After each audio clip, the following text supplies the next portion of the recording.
Hello, good people, but now you know the deal. If the camera angle is off, it's not by design. I'm blind and it comes with the territory. The thinking behind it all. The buffalo is playing for time. And you know what? You gotta hand it to him. He's doing a very good job. So far. So far. So far. Just to repeat, I said so far. And this is how it's playing out, right? Essentially, the buffalo needs another 2 years or so, max 3, or maybe even better yet, until the end of his tenure, 2029. But it's politics. A day is a long time. An hour is a long time, as we've come to learn in recent history. But the man has had a good few weeks.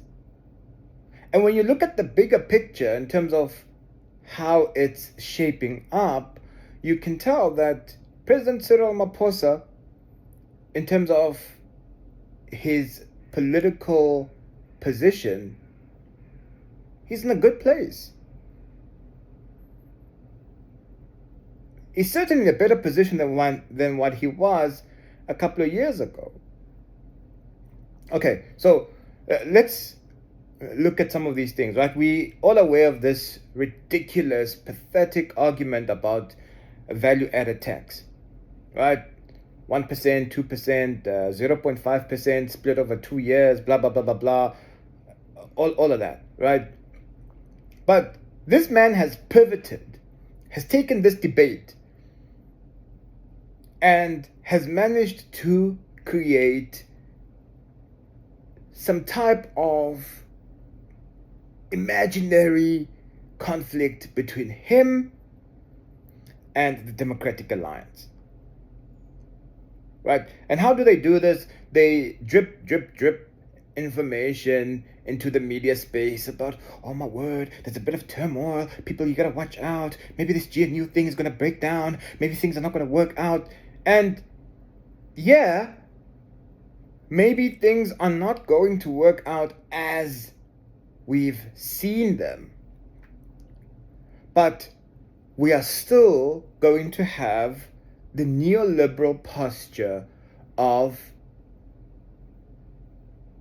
the ANC. And that is what matters.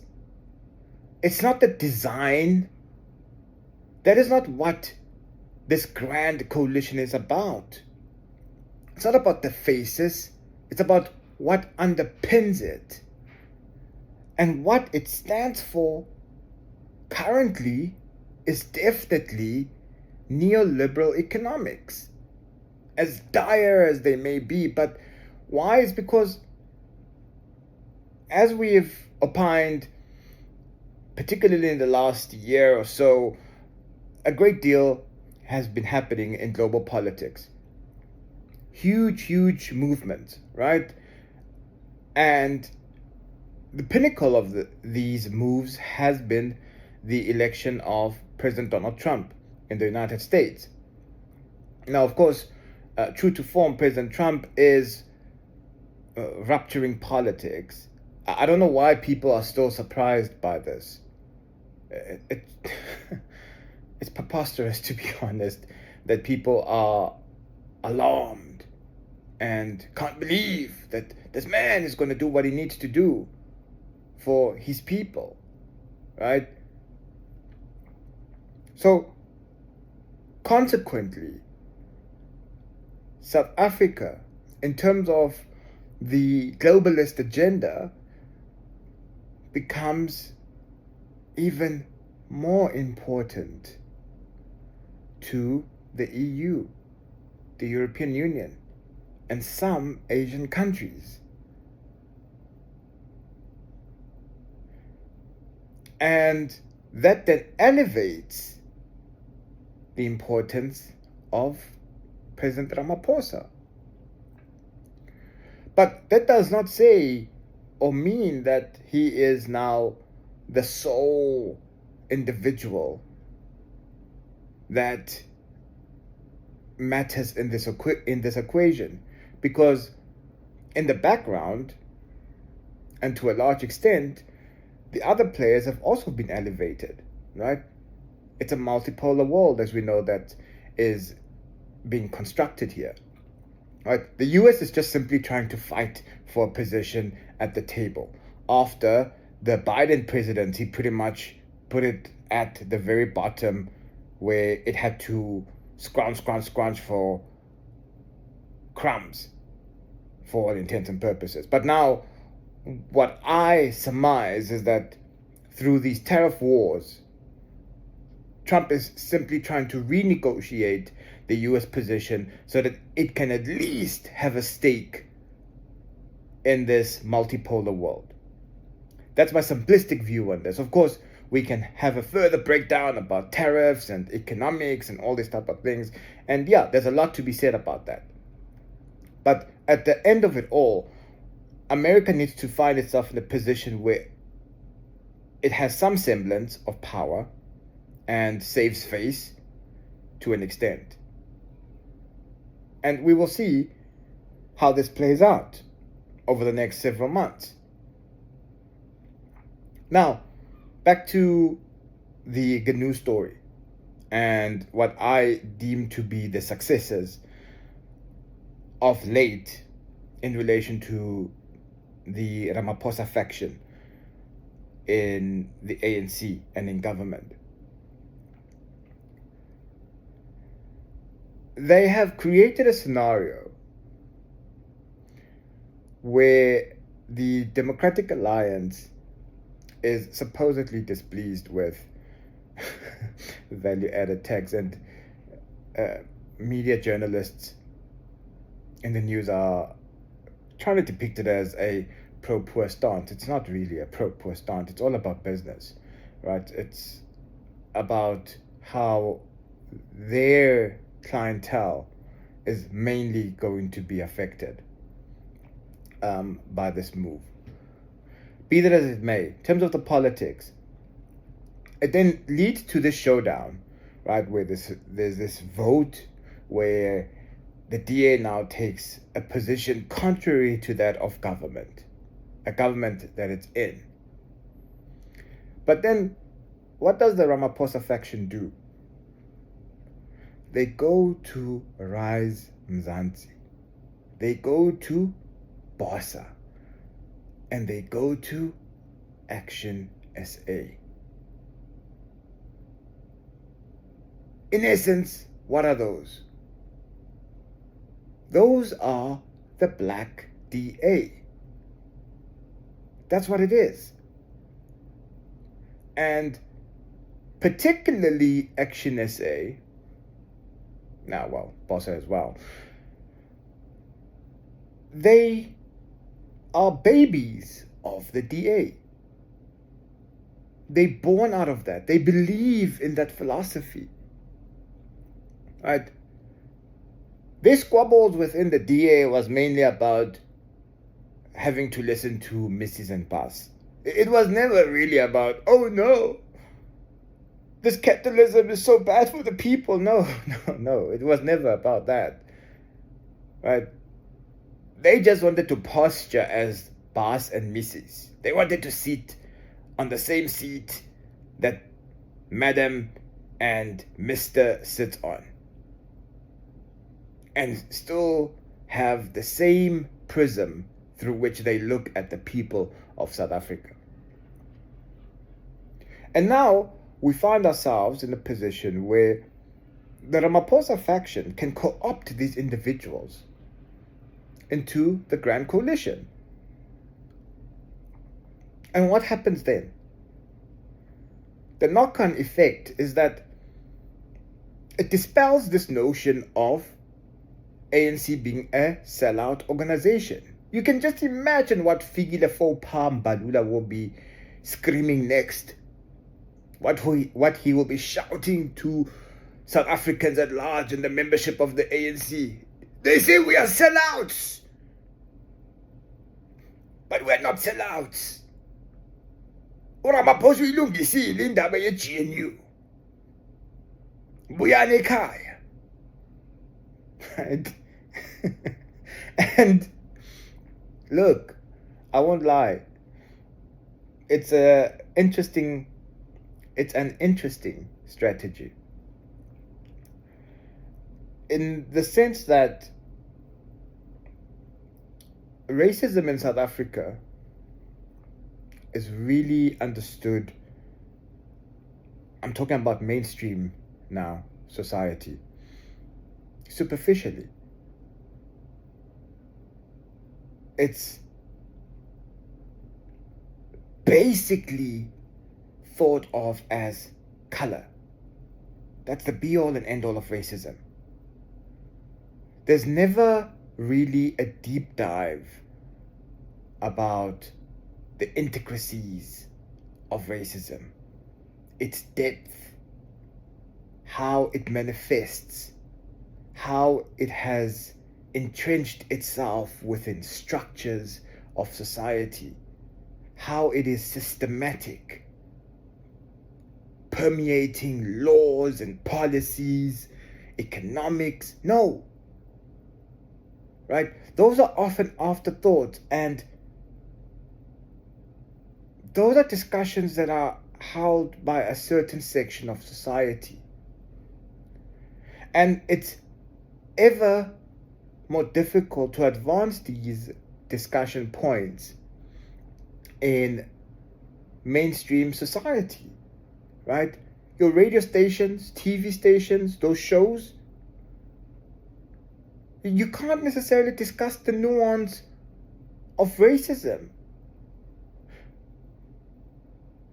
Particularly for people that will still tell you about anti-black racism or anti-white racism, right? Like it's really, really tough. And if you shut down that line of thinking and you have a loudmouth individual that will parrot the narrative that we have dealt with your concerns, surely there's no problem now. Herman Mashaba is black.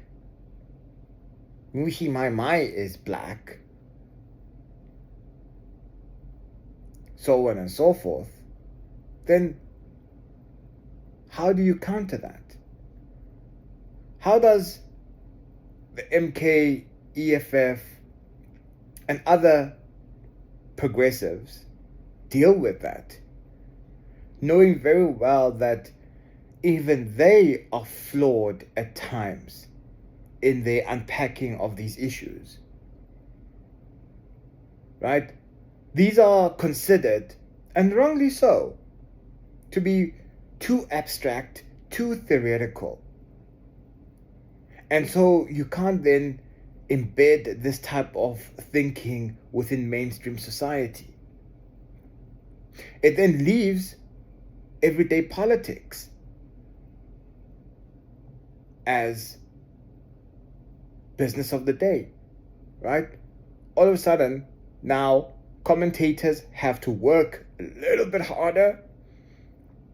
Political parties, progressive ones, need to find new narrative spin-offs, right? Not that there isn't, of course, there's issue of poverty, inequality. But if you can't pin that onto your political opponent, if you can't work that into the whole idea that the ANC is a sellout organization, but for a few people who need to apply themselves, it becomes hard. I'm not saying it's impossible. It's doable. But your politicians need to be on point. They need to apply themselves.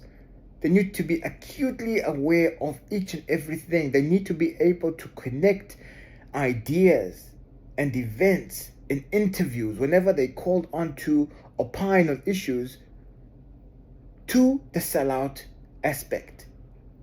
that the selling out of the ANC is not because John Steenhuisen sits next to Cyril Ramaphosa. Yes, that's problematic in terms of optics, but it's because the ANC is enacting racist ideas.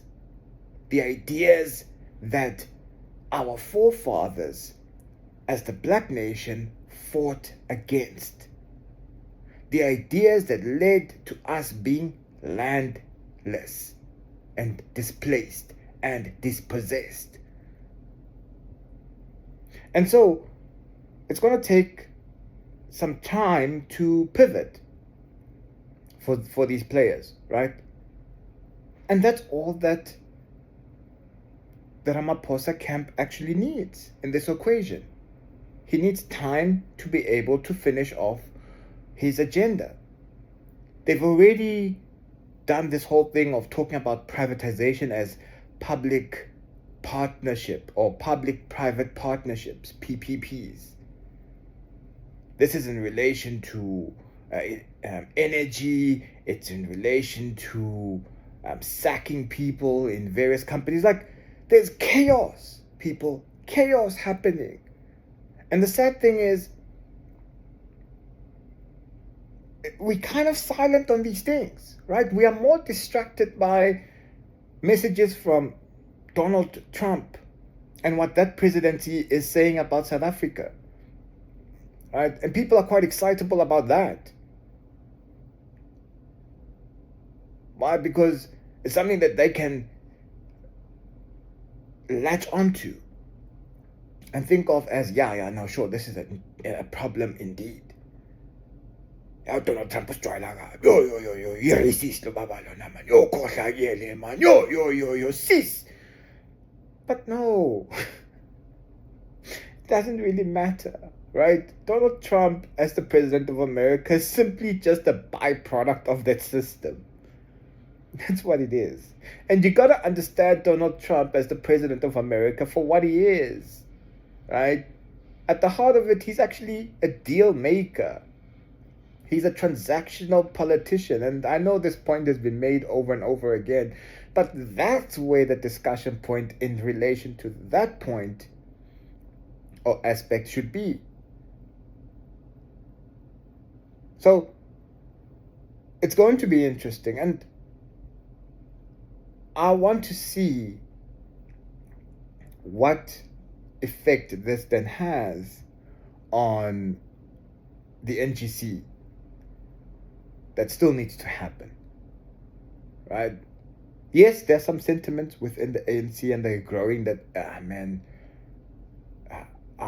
a comrade with Tumela Buye Kai. Like, you sense that, right? But that sentiment of, President Ramaphosa, mela hambe, it's waning. It's now becoming a discussion of, let's just bear with him until his term ends. That is starting to seep into how we discuss politics. And that's all he needs. 2 years or so. That's what his backers need, particularly in this critical time, because it's mayhem elsewhere in the world. The EU is considering going into war with Russia, right? They're busy sending soldiers to Ukraine. Everybody else is isolating themselves, right? So everybody seems to be inward looking. Yet South Africa is a lame duck. But in a business environment, in a capitalist environment, which is what this presidency is about in South Africa, that doesn't really matter. Because ultimately, these people's lives don't matter. That's a problem for another day. Do you agree or disagree? The thinking behind it all.